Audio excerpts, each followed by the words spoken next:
Hey, everybody, I'm John Granado. That's Lance Zerline. You can hear us mornings on ESPN 97.5 and 92.5. Hit subscribe if you haven't yet so you get all our content. A lot of Astros content right here at SportsMap HOU. This week, I told you guys about Alex Bregman wanting to moving to Arizona. He doesn't feel like the Astros are going to give him the long-term deal that he wants. Bob Nightingale also reported that this week. It doesn't look like a deal is going to get done. But yeah. If the Astros let Breggy walk, it's expected that they're going to let Kyle Tucker walk. Justin Verlander, his deal has an innings limit to vest. Is this the last year for them to cement their dynasty before a roster retool? Well, the way you laid it out, yeah, it is. I mean, I don't know any other – you can't really go in any other direction. What they don't do is plug in a new – they don't plug in a new Bregman with somebody from the outside as a free agent. That's not the way the Astros work. That's how you get in free agency hell, frankly. You start doing bad contracts. I mean, if you're going to do something like that, you'd sign your own guys. I think with Alex Bregman, it's a case of can the Astros and Bregman get on the same page about length of contract? And more than likely, if somebody's willing to give Bregman 6 years, that's probably too long for the Astros. Yeah, I don't think that's happening. I think the Astros would probably do 4 years. But I don't think Bregman's trying to just – look out for the Astros' best interest. He's probably looking out for his best interest after this being part of this great run from the very beginning. With Kyle Tucker, it feels inevitable because he'll look 8 to 10. Look, the Astros don't do business the way the market does business. And as long as that's the case, there's really no reason to believe that you're not going to have to reshuffle and retool. I think the question becomes, John, do you have the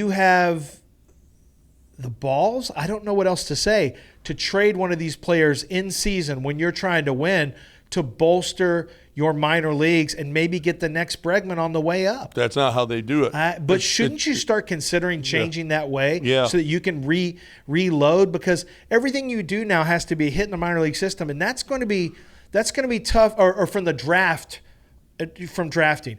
Wouldn't it be better to deal away a Juan Soto for all these minor league prospects type of things? Like, I'm not saying that's what you get for Bregman or Kyle Tucker, but I do think you could help really reshape your roster. Well, you got 2 years left on Tucker. It would be you would get max value if you did it this year, more so than if you did it next year.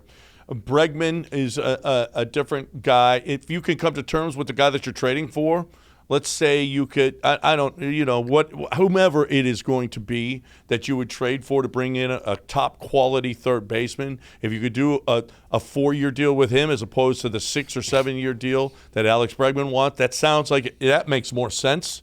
But the Astros just don't give up on a guy, especially a Bregman. They just let him walk.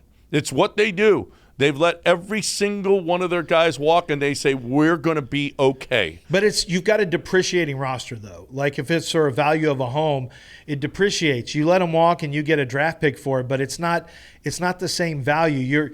Your organizational roster value is depreciating with the loss of this player and the loss of that player. But you go for it every year. You're not I understand, but are you still at that point? You're not a team that's worried about that. You're going for it this year. Are you still at the point where you're going for it? Yes. This team is good enough you still go for it. They are. There's no question. But that's a tricky part. But that's the question, is now that Verlander is going to go away. They weren't as good last year when Verlander wasn't here. No. They got a lot better when Verlander came back because they had an ace of the staff.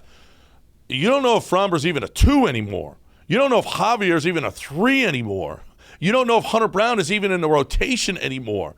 There's a lot of questions going into this season whether or not you're going to be able to. But if you start out and you're playing top-notch ball and you're up there with everybody at the top like you usually are, then you're not trading Alex Bregman. I get what I'm saying is controversial and it's certainly not popular. But what I'm thinking of is how can you keep this thing rolling? Because what it looks like now, Kyle Tucker, Alex Bregman, I mean, you're left with Jose Altuve, you're left with Yordan Alvarez.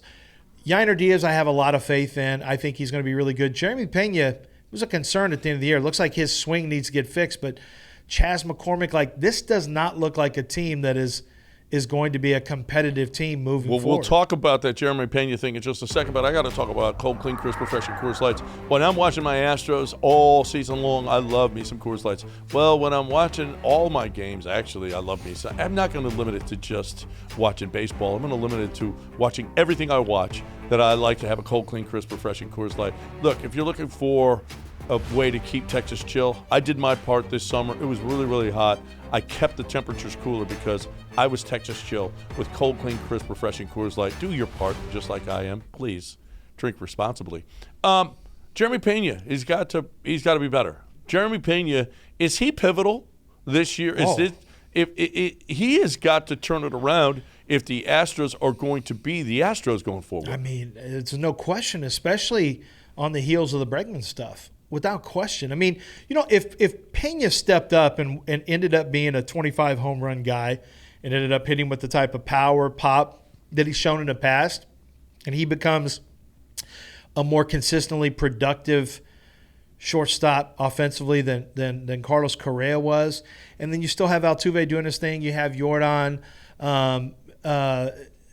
You have Yainer Diaz. You start to see, all right, there's enough offensive pieces here. You're going to clearly have to develop somebody from the minors and bring a free agent in, more than likely.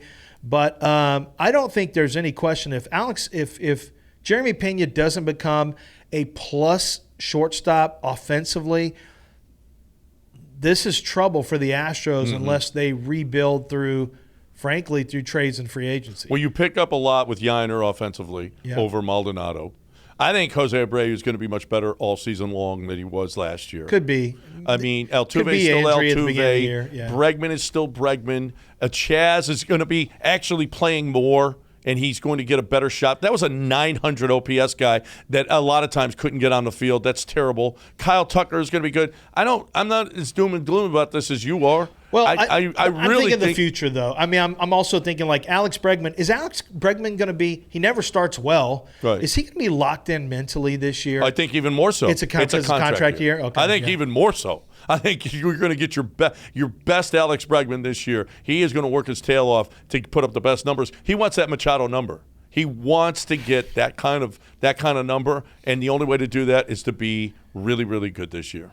Can't they just play for less money and shorter contracts? I wish. Thank you. They could just stay here forever? Thank you for fixing the game. When is somebody going to take less money and shorter contracts to just stay in Houston to make us feel better and make us happy? Yeah, that's it.